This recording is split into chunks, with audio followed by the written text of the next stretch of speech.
এখন আমরা এসেছি ডাকাতে কালীবাড়িতে। এটা হচ্ছে চিড়িয়া মোড়ের কাছে, কাশীপুর উদ্যানবাটিরও কাছে। এটা মেন ফটক, পুরো রাজবাড়ি। এটা দক্ষিণেশ্বর থেকে খুব সহজেই আসা যায়। 43 বাসে করে পুরো রাজবাড়ি। এটা রাজবাড়ির মধ্যেই। দেখুন কত সুন্দর, পুরনো, অনেক পুরনো এই কালীবাড়ি, পুরো রাজবাড়ির আদলে গড়া।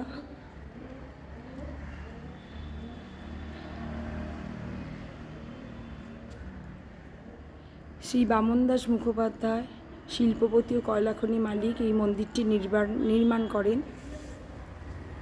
অপূর্ব পুরনো কারুকার্যে ভরা এই রাজবাড়ি। আস্তে আস্তে আপনাদের নিয়ে গিয়ে দেখাচ্ছি।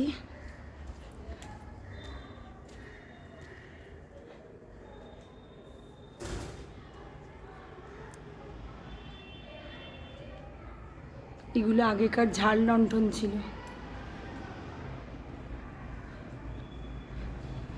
এই দেখুন ডাকাতি কালীবাড়িটা আপনারা লক্ষ্য করুন।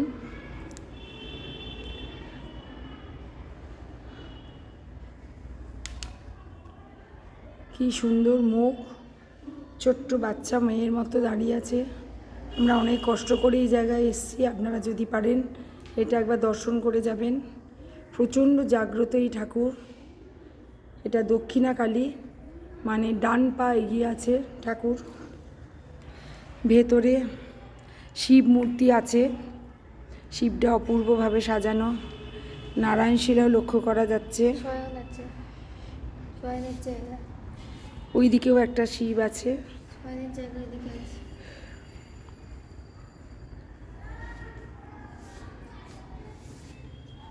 শয়ন জায়গা তো আছেই, কারণ রাত্রিবেলা ঠাকুরকে শয়ন দেওয়া হয়।